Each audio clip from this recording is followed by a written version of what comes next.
How can we be this unreasonable hospitality, this unreasonable love? Because we see Jesus model this. At the time, people thought he was crazy for welcoming sinners. He sought after the one, right, with Zacchaeus. He sought after the woman at the well, right? He sought after Lazarus, who was his friend. He stopped everything to go, raise him from the dead.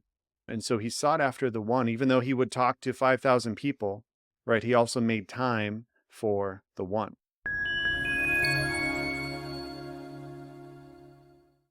Hey, welcome to the Eyes on Jesus podcast with Drew and Tim. Really thankful for you joining us today, whether it be through the podcast you're listening to, whether it be through YouTube, however you're joining us. Thank you for listening. Thank you for watching and being along with us in the conversation as we always strive to keep our eyes on Jesus throughout the week. This week, we have an exciting episode for you, but also I want to talk real quick about something exciting that Tim just got to take part of, which was the Global Leadership Summit. Yay. You got to attend that. Tim, tell us a little bit about that, what you learned, and maybe who some of the speakers were. Yeah, it was great. I've been going now for 3 years, 4 years, I think, with our church, and we send most of the pastors, at least the full-time ones. And this year we had eight total with some other staff, and it was cool to be a part of. Obviously, we didn't go to the one in Chicago. That would be even more amazing, but we went to the site that was hosting and watched the live stream. And if you've never been to a Global Leadership Summit, I highly recommend it. It helps you grow in your leadership. It's great to bring a team to, regardless if you're in ministry or not. A lot of the practical application for everything talked about applies to all levels of leadership, but especially I do like the fact it is Christ focused. Not every speaker will share about Christ, but there are quite a few that bring him into the mix. And you always have some speakers that are hit or miss, some that fall a little flat and then some that are amazing. And so I really liked Craig Rochelle as always. He always kicks it off. And then Erwin McManus was really good, and a few others as well. So they give you a little book you can, take some notes on. And yeah, we already signed up for GLS 25. So that's my plug for them. They're not a sponsor of the show, but hey, if you'd like to, more power to us, I guess. So, and you watched on Twitter, you said, or just watched the quotes? Yeah, from it? both in, followed along as we went. And I'm like you, I've been going to GLS for a while, and it's always really good to hear different people's perspectives and takes. That's one of the things that I like from GLS is that when people are responding to what is said, they're all responding out of their field and how it works best for them.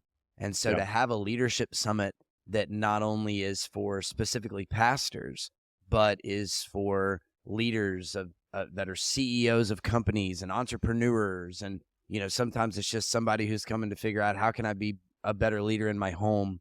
Yeah. It's really great to hear someone like Craig Rochelle put out a message that he's been praying about for a year, and then hear everybody's take on it and how it pertains to their particular industry, corporation, nonprofit, or church. And so that's what I really enjoy, is just seeing how everybody responds to everything and all the content that then they provide from their industry. Yeah, and I think as a leader's always growing, as we've said on here before. And I even brought this up to let my son, it's like, hey, we went to this leadership conference. Why do you think we went? He's like, I don't know, but my point was that, hey, my wife and I are in our 40s. We went because we're always learning as leaders, and we always try to grow. We always try to be stretched. We always try to see what God is calling us to. And God has stretched both my wife and I in ministry in ways in the past few years we never saw coming. And there's a lot of preparation that was in advance to that. And so if you're preparing now, both in what you learn and how you're applying it, you're opening yourself up to just opportunities that God can use you, because he's like, oh, I've been preparing you. Now you're ready for more. And you may not want more, that may not be your path. But at the same time, if you are leading somebody, leading a family, right? Leading just one person at work, or 100 people, 500 people, it doesn't matter. There's a lot of interesting dynamics to leadership. We could go on for a long time. And I've been in positions, in business side of things, leading, a retail store of 200 people, and now church, which is whole different dynamics, but some of the same concepts that apply. And so I was really excited for one of the speakers that I had heard on a Carey Nieuwhof podcast last year. And he has a book out called Unreasonable Hospitality. His name is Will Guidara. And we're going to share today a little bit about not just his story. We're going to have some quotes from him, But the point is to really apply this to either ministry or to our personal lives, this Yeah. concept of unreasonable hospitality. Be great if we had Will in the program, but we don't. And so we're just going to give him credit for this concept and for his Sure. book, and encourage you to check out his resources as well and get the book if you'd like, or hear some of his talks, because he has kind of nailed this presentation down to almost a science. I've heard it on Carey Nieuwhof and now at Global Leadership Summit. It's almost some very similar presentation because a lot of the key points are part of his story. And so just to overview it real quick, he was CEO, I don't know what his title was, at a restaurant in New York called 11 Madison Park. And long story short, they went from, top 50, number 50 out of 50 restaurants, best restaurants in the world, which was, hey, that's great. We made the list. But he's like, no, we want to be number one. And so Right. he spent the next few years really mixing things up with regards to hospitality, because he said some restaurants will focus on the food, the product, some kind of culinary change or innovation. And he really focused on the person that's coming into the restaurant. And, long story short, like I said, they got to number one on the list. And he talks about it being an unreasonable pursuit of people, transforming ordinary transactions into extraordinary experiences. And so he talks a lot about what that actually meant, practical level for his staff and team, and the huddles they would have, and how they would talk about making someone's day in a way that is unique to them.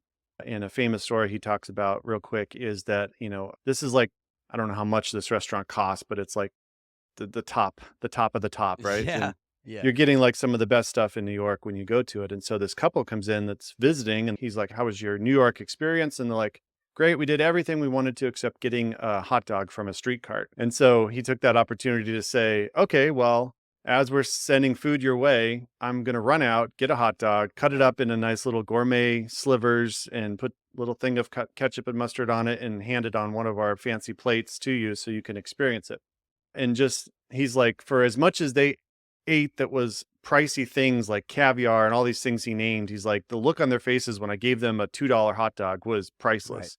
And that is really the point of the whole book, is that what things like that can you do to make someone's day, to focus on the one, to go above and beyond from the normal routines, because routines and structure and rules will tell you you can't do that. But when you give someone freedom to say that, okay, what is unique about this person, this family, Right. whoever's coming in, how can you apply that to make sure that they leave with an impression of your store, of your business, of your church that will stay with them? Yeah, and essentially what he's talking about here is valuing what the other person values. And you have to discover that through conversation.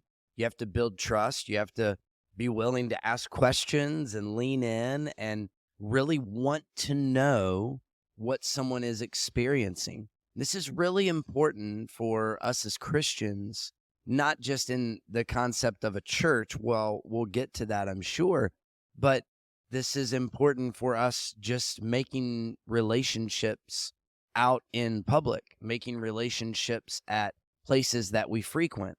If we are to be light in the darkness, if we are to be known as the people that love beyond measure, and if we are to be known to be carrying the Spirit of Jesus with us and wanting to then introduce people to Jesus because of that, then this is a great example of how that's done. For this man, Will, he uses what someone values, a hot dog, which is an experience, Mhm. and figures out a way to make that happen. Now, we might not always have that ability, but recognize where he started from. He had to at least be open to a conversation. He Yeah. had to ask the question, have you done everything you've wanted to do while in New York? If you just go up to the table and say, "Hey, first time in New York?" "Yeah, first time in New York." "Oh, cool. Hope you have a great trip." Like if that was it, there's no hot dog, there's no moment, there's no memory. And for us as Christians, there's no ministry. And so we need to be in a position where we learn from this. Okay, who can I be talking to? What are questions that I can ask them? How can I get to a ministry level conversation so that maybe God would open an opportunity in that conversation, a lot like he did here, to fulfill something that the other person values. I mean, ultimately, that's love, right? Valuing what the other person values. Yeah. Like that's love. And so what he did, he describes it in the book as the Unreasonable Hospitality, which absolutely that's a great title and a great way to look at this. Certainly a Hmm. great way to think about it when we're filtering through pursuing people. But ultimately what he did is said, you're really valuable to me. He said, you matter to me and you matter to this restaurant. And if you matter to us, then what matters to you matters to us. Right. And as Christians, oh my goodness, we're carrying the gospel, and everyone is a child of God and a creation by God and uniquely created by the one that we worship. Wouldn't we want to value those people and show value? And what's a way that we could show value? Well, value what they value. Yeah. And so I think it's a great story. Like you said, he certainly has a great way of presenting it. And it is very methodical and organized and surgical. And it's tremendous. And I'm glad he was one of the speakers, and certainly love that we're talking about his book. Yeah. But this is what we got to be running after as Christians as well. Clearly, this is important to us. Yeah, and why is this important to eyes on Jesus, right? Because you might say, well, I'm not in the hospitality business. I'm not in restaurant. I'm not in retail. I don't even run a church. And why are you still listening? Well, because as Christians, we should care about the one. And Will says that one size fits one. And Right. I like that concept because we try to, dummy things down to just apply to everybody, right? And we try to make Hmm. this broad approach, this shotgun approach to how we do things in business and in ministry to say that, oh, yeah, this is what we do. You're sure to like it. And I think there's both a way that you can structure things to have routines and processes and all that, but also when they come into your building, right? That's when you have an opportunity to wow them Yep. with not just how great you are, but as Christians, how great Jesus is. And if we Yeah. go after the one, both either in ministry or go after the one in your family, go after the one child that's a prodigal, go after the one friend that doesn't believe yet. This is evangelism. This is Right. the Great Commission. These concepts, if you don't love others, you're not going to care. You're just going to say, well, they're on their path. I can't help them. And this idea of hospitality is not only a leadership skill, it's also a spiritual gift. The Yeah. Bible talks about people that do this really well, that are equipped and empowered by the Holy Spirit to have people in their home that want to just serve and do that with joy. And it's also not limited to those that have this spiritual gift. This is for everybody. Like I said, the Great Commission is for everybody. Romans 12:9 says, don't just pretend to love others, really love them. I think that's Right. so great. Hate what is wrong, hold tightly to what is good, love each other with genuine affection, and take delight in honoring each other. Never be lazy, but work hard and serve the Lord enthusiastically. Rejoice in our Right. confident hope, be patient in trouble, and keep on praying. And also 1 Peter 4:9, cheerfully share your home with those who need a meal or place to stay. God has given each of you a gift from his great variety of spiritual gifts. Use them well to serve one another. And so that's exactly why we're talking about this, is because we're called to love. We should be known by our love. And love also tells people, in love when they're wrong. And we've talked about needing truth and Sure. love before. But the point of all this right now is how can we be this unreasonable hospitality, this unreasonable love? Because we see Jesus model this. At the time, people thought he was crazy for welcoming sinners into having, Right. he sought after the one, right, with Zacchaeus. He sought after the woman at the well, right? He sought after Lazarus, who was his friend. He stopped everything to go, raise him from the dead. And so he sought after the one, even though he would talk to 5,000 people, right? He also made time for the one. Yeah, and that's what, like you said, we're called to follow that example. So in ministry, I think it's pretty clear. We'll get to like how we can bring this to a church concept. As a Christian, loving people is obviously really important. But then if you're not like in a ministry environment and Hmm. you're just like working a regular job, well, how do you do this? And what does Yeah. that look like? And, if you're not in that like bold position of I'm CEO at this place or I'm manager of this place. But if you're just a guy or a girl at a job and you're collecting a paycheck, should this matter? Like, should you Yeah. have this approach? So, like, what are your thoughts on that? Yeah, I think it depends on where you're at and what you have wiggle room for in the company Right. because there's rules and guidelines in place. And so obviously you follow those. But what I've seen working in retail for so long is there's a lot of wiggle room. There's a ton of wiggle room to still do what you're supposed to as a good employee, but also to be able to, make someone's day, to be hospitable. Sure. And I was in a big box retailer and that was the focus was, well, it was Target, and we call people guests, right? So as people walk into the store, they're considered our guests, like a guest in the home.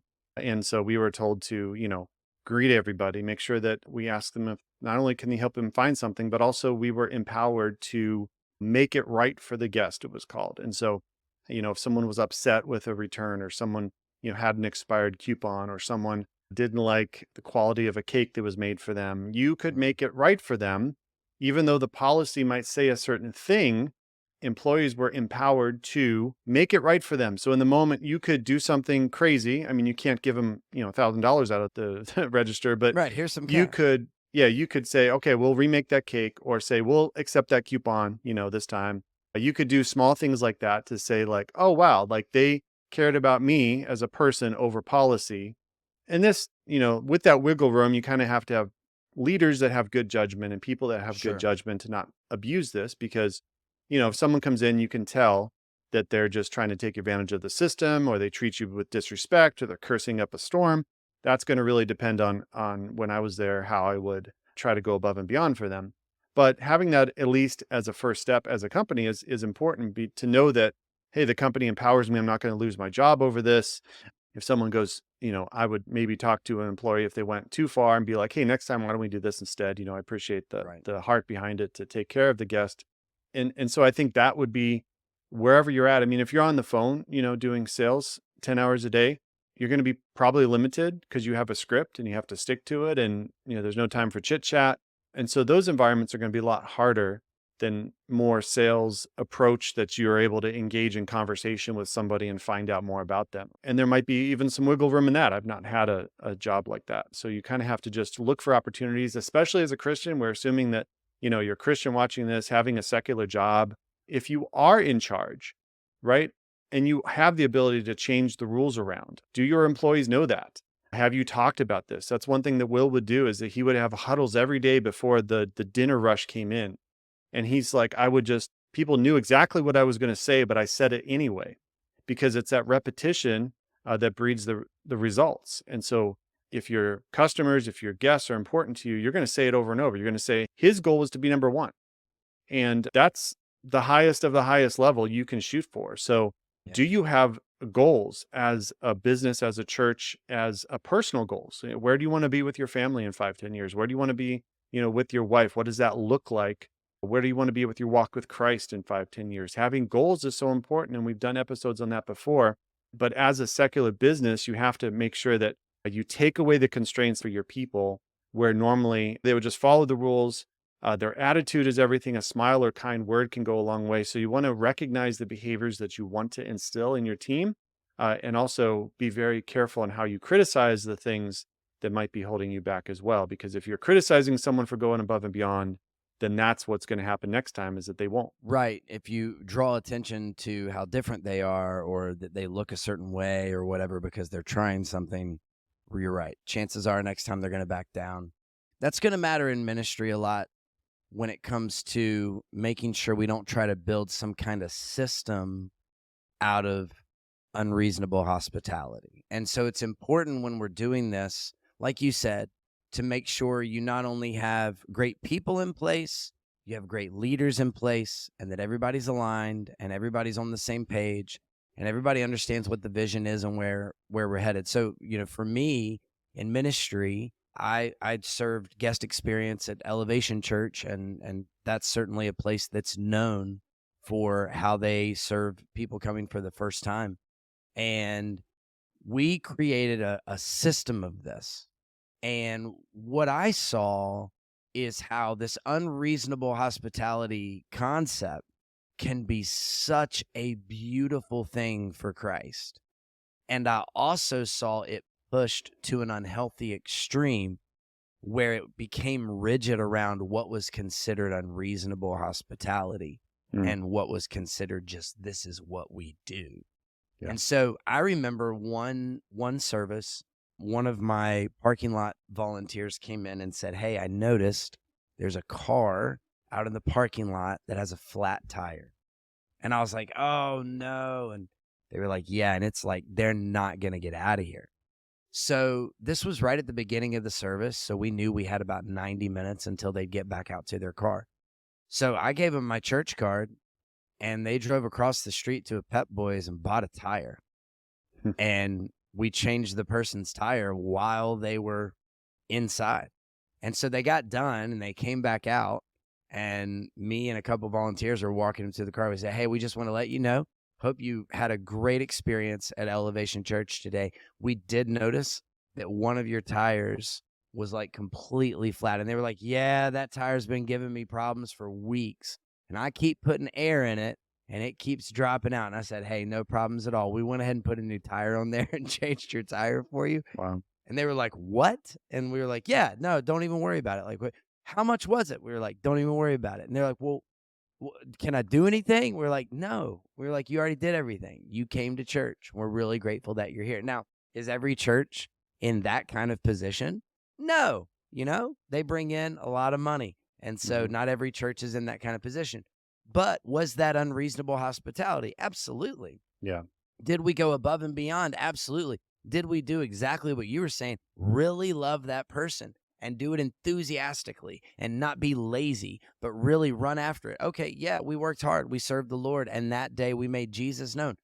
I don't know if that person remembers the worship music. I don't know if that person remembers the message, but I guarantee you that when they get home and their family goes, "Oh, you now have a new tire." Well, yeah, the church did that. Yeah. Like, that's an incredible opportunity. Now, I where love it can that. get pushed to extremes, like I got yelled at one time because the U-line trash can that we had was facing where at the very, very bottom you could see U-line. Oh, no. Okay. Okay. And so I got yelled at because I didn't see that I had turned the trash can, and it probably got turned at multiple times. It's not like I turned it and specifically wanted Uline to show. I just didn't see this little tiny brand sign at the bottom of the trash can that said Uline.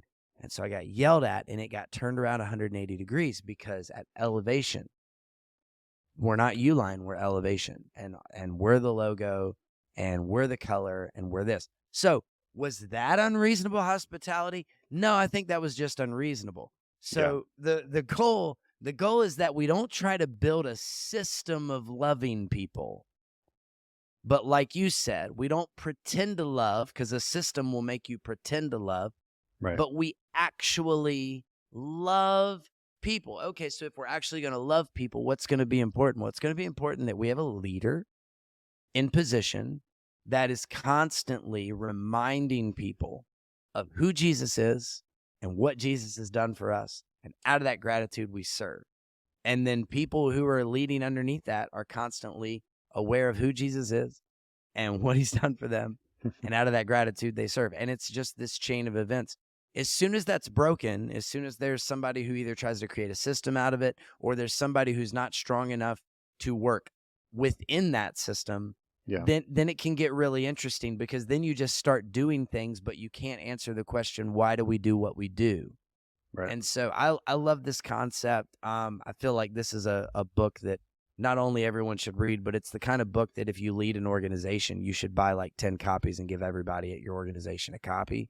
Yeah. And so it's just really important for us as a church to dive into this, for us as Christians to dive into this. How can we lead with curiosity in our conversations, find out what people value, then we value what they value, and show unreasonable hospitality? Yeah. I like one of the quotes from Will. He says, "Identify moments that recur in your business and build a toolkit your team can deploy without too much effort." And so, Yep. as a church, what recurs in our business, in our ministry? Sunday. And Sunday. so Sunday should be boiled down to the fact that we know what's going to happen. It's all laid out, but also within that is the team empowered to move when the Holy Spirit moves, to do Right. things that show love. Is your pastor empowered to scrap the sermon at a moment's notice and move if the Holy Spirit's moving? What if it goes 10 minutes over? Like, oh no, like sometimes we boil it down so much that there's no room for God. And I think this goes when people walk into the building. If you have a hospitality team, they're going to greet them at the door. They're going to say, hi, welcome. We're glad you're here. You're going to have all that stuff, which is should happen. Like we're not saying Right. to get rid of that, but that's Right. that's bare minimum. That's like Sure. expected. And I love your example with the tire. And one thing we're doing is we partnered with a company called Church Candy. I love the name. They sent us a little mug with candy in it. And so I give them a shout out because they do a thing with plan your visits, which I know a few companies do now, but we've Right. done this since last October. So I'll just break it down. So when Yeah. someone signs up, they see a Facebook advertisement, they say what service they're coming to, and that goes through a lead generator, which goes through a thing called church funnels, which then after signing up, 5 minutes after, they get a text from the senior pastor saying, hey, I saw you signed up. How many are coming with your crew? Can't wait for you to be here. They respond back, there's 2 of us coming, 4 of us coming, or whatever. I'm managing it. So I jump in and I give them a video message. And this is me wherever I'm at. It's being like, hey, my name's Tim. I'm one of the pastors here. We're so excited you're coming on Sunday. If you have any questions at all, please reply to this message. When you get here on Sunday, please visit our new Here Start Here booth. We have a free gift for you. They can tell you where to go next. If you see me, I'd love to match your name with the face. I would love to meet you. And until then, I hope you're having a great week and God bless. Yeah. Something like that. You can say, I've done quite a few of those. So they already They have build up a storage quickly on your phone, don't they? yeah. So they already have a connection Yeah. with a pastor who they see the face, they've got a text, and then they get a reminder text on Saturday saying, hey, Sunday's coming. We're so excited to see you. They get a text on Sunday with directions on where to come, where to go when they get there. And I've had just amazing conversations with people who I don't know who just plan a visit. And just this past Sunday, there was a lady that showed up. I knew her, I had been talking to her a little bit. She just said she's excited for coming. And I give the people at the New Here Start Here table a heads up, like, look out for these names. If you see these names, I want to meet them. So she came, got a free gift. Then they flagged me down. They're like, hey, this is so and so. She's new here. I'm like, oh, yeah, we messaged already, talked to her a little bit. She's been looking for a church. And then the cool part is, like, that would be normal. The cool part is at the end when we have response time in prayer, like she's walking around the front, like not really sure where to go. So I, interact with her, be like, hey, do you need prayer? She starts opening up about things that she's been dealing with and just starts crying. And I call my wife over and we pray for her. Then we, introduce her to the senior pastor. She talks to him and how she's been listening to his sermons online and they really impacted her and she realized she needs to get into the church. So all this just happened. And she even said, like, I felt so valued and welcome before I even showed up. She's like, some churches you'll just walk in, they don't even know you're there. And something like that just really energizes me to say, like, that's the one. That's the story of the one Yeah. that felt that. Did everyone feel that? I don't know. We miss people. There's people that go through the plan your visit that don't have that experience. We're not perfect on it. But when you focus on the one, you celebrate the one. And you're like, all right, who's the next one? Who's the next one? Who's Yeah. the next one? And we've had people that like, I came to your church, I didn't feel welcomed. Okay. I mean, that's your perception. Like I said, we have imperfect people in the seats. And so if you sit next to someone who gives you a cold shoulder, like that's hard to control. It's And we're hard. going You're to not going to start, be able to please everybody and have a yeah. 100%, win rate there. And we're going to start in a few weeks to have something at the end of service where we put our senior pastor and some other pastors off to a side room and be like, if you're new, pastor would love to meet you, go to this room. And that'll be communicated too when they're new and grab a new bag, because we've noticed that our senior pastors often just like the same people come and talk to them. Right. And it's like, Yeah. or what about the new people that don't feel like they can break through that or don't want to wait in a line? So that's another way we're going to take it to kind of the next level on that. But, I think when another quote is like, what would you attempt to do if you knew you could not fail? And I thought about this for a bit, in ministry, he had these extreme goals to be on this list, for a restaurant, which is awesome that he got it. But in Right. ministry, right, the value of what we're doing and pursuing God's kingdom and God's vision and his will for our lives and his vision for our church, what would we do aligning with God if we knew Yeah. we couldn't fail because God would be sustaining it, right? And that's a scary question because It is. because I'd be more bold. I mean, I'd take risks. I wouldn't worry if Certainly. the money was there. Like, there'd be a lot of Certainly. things that might be considered unreasonable, that might be considered not Yeah. good business strategy. But if it's truly God and not just my vision, then we need to go all in on it. Right. How Yeah, would how would and you take that? yeah, well, I'll tell you how I took it. When you put it in the notes, I highlighted it and I put it in the next copy of our elders meeting Mm, yeah, because it's so thought provoking. At the same time, there's a responsibility, like you said, that holds us back because it is concerning. Long story short, the first thing I thought of was the fact that this past week we have a older lady in our congregation. She's dealing with a lot of medical needs and she's moving, and she makes too much money for like government housing, but doesn't make enough money for non-government housing. She's right in this, like, honestly, it's about $2,700. She's right in this $2,700 bubble where in the state of North Carolina, everybody looks at her and goes, "We can't help." And I'm like, so here's this, older woman who's having medical issues, and we're just going to be like, "You're homeless now?" And then as a church, I look at our bank account and I'm like, where is this going to come mm, from? And so, as our congregation normally does, we step up. We not only fight for her and find a place for her to live, but she has a month's worth of groceries in her fridge. The moving company's paid for, the security deposit's paid for, first month's rent's paid for, and we're like, "We love you," you know? yeah, And so, if I knew I couldn't fail, I would have done all of that with church funds, and not just specifically throwing out to the congregation the need and different people stepping up. Would have done that with church funds and probably then some, right? Like, and it wouldn't yeah, just be like some little studio 1 bedroom apartment, but it'd be like a nice place, and we'd really make sure she's taken care of. And there's probably 3 or 4 stories like that a week, you know, that really do funnel around finances a lot. At the same time, we're also looking at land right now and doing a lot of things, and that funnels around finances. So, yeah, yeah, I mean, if I knew I couldn't quit, I'd spend a lot of money that would seem foolish, mhm, right out of the gate. And I think we'd be a real. I think we'd just be radically generous. I mean, we always try to be really generous. That's one of the things our yeah. church is You guys trying are. to really set the standard for. Over 20% of our budget is literally earmarked for Yeah, ministry and generosity, and we want that to continue. We want it to get bigger year over year. Like it's a hmm, goal of ours. But yeah, needs of the church pop up all the time, and if it's you knew tough. you couldn't fail, I'd hit that for sure. And then I think also, like, I'd love to be the kind of church that one day just gets to like stand in at a Walmart or at a grocery store or somewhere in a neighborhood in a part of town that maybe isn't great, and just pay for people's things, Yeah, great. and when they go to check out, just be like, "No, we're doing that." Hmm. And so yeah, I think that's probably where I'd be. Yeah, My mind goes a lot quickly and quicker to like finances and how we could support other people in yeah. that. We are reworking our vision statement right now. Our mission is good, but our vision needs reworked, and that's really thinking about what are 2 sentences or so that really encompasses what we're trying to do in the next 5, 10 years. And that's tough, and Yeah.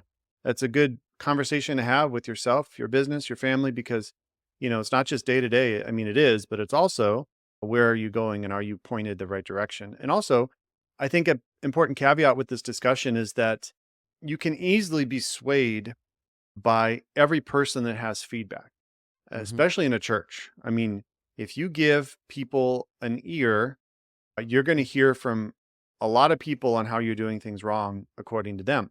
And I like Will talks about a quote here: the customer isn't always right. And it's unhealthy for everyone if you don't have clear and enforced boundaries for yourself and your Right. staff as to what is unacceptable behavior. And I Yep. think this is great, especially in the church context, because the church congregant is not always right. They might influence your decisions, but they can't be allowed to control them. And I think that's so important for pastors listening, is that you can hear everybody, you can listen to everybody, but that doesn't mean you need to be like a ship turning your wheel every time someone has a feedback and you're just back and forth without a clear direction. You can't be all things to all people in church, right? Right. Jesus can be, but you can't be. And some people have hurts and habits and hangups that come with them into the church environment. And some people are not conducive to your specific church environment based on their background or based on what they prefer, based on the level of worship music or denominational preference. They might just not be a good fit for your church. And so unreasonable hospitality can't break through those barriers all the time. It might, and Jesus's love can break through all barriers, but as a church, sometimes you just need to be like, hey, I think this church down the street would be the best fit for you. I think they're doing the things that you would like to see Right. without making it so variable for your team. It's frustrating. I've been in those environments too, where it's just like, we're constantly changing. Like, what do we even stand for anymore? And I think as a church, we have to know what our vision is. Yeah, I think it was Craig Rochelle at the Global Leadership Summit that said a focused leader is more impactful than a busy leader. And right. our goal as leaders is not to just be busy, busy, busy, talking to everybody, trying to be all things to all people, trying to make everything perfect, trying to make sure everybody's happy. That's not our role. Our role is to be focused. Yeah. So I think to kind of bridge those and bring those together, it's important, if you're listening to this podcast, it's important for you to recognize, okay, I want to be someone that shows unreasonable hospitality. What does that mean based on where I'm focused? If you just say, I want to show unreasonable hospitality, you can do that in a lot of different directions, and you can do that for a lot of different ways for a lot of different people. You want to stay focused on where you are, not just busy in your hospitality, but focused in your hospitality. Yeah. And so I think for us as pastors, ministry leaders, we need to look at the overall vision. Remember, our job is to point to Christ. Remember, like this podcast, our role is to make sure our eyes stay on Jesus. And if that is the focus, then what does hospitality look like, depending on each independent person's situation? And once we find out what they value, how does that fit into the context of what we are focused on? So yeah, I love that. I think this is a great book, great conversation, and certainly one that I think is thought-provoking. And I think people listening to this are gonna start thinking through, like, all right, how can I, when I go put gas in my car, or when I stop by the grocery store, or when I go to that restaurant that I always go to, like, I wonder how I could be, hospitable to people and really show the love of Christ. Yeah. Yeah. Let us know your stories of unreasonable hospitality, especially for the kingdom of God. We'd love to hear it. And also thank you for your podcast reviews. We got a couple on Apple Podcasts since last time. This one is from Burger Breath. Love that name. What I love most about this podcast is its authenticity and the way it encourages me to keep my eyes on Jesus, no matter the circumstances. It's become a staple in my weekly routine, and I highly recommend it to anyone looking to grow spiritually and stay grounded in their faith. Thank you. Also, Ladder Dude, very engaging discussions that don't shy away from controversial topics. These are topics that the church needs to be talking about. Great to see that happening here from two spirit-filled men. And also the Armless Guy. We know him. David. What up, David? Shout out to David. Drew and Tim are two men I greatly admire. Their perspectives on life, leadership, and culture always teach you something while pointing you back to Jesus. So thank you very much. Please leave us a review if you enjoyed this podcast. Share it with a friend. Thank you to our 14,000 plus subscribers on YouTube now. Appreciate you as well. And until next time, go with God, grow in discernment, and keep your eyes on Jesus. Thanks for joining us on the Eyes on Jesus podcast with Drew and Tim. Don't forget to hit subscribe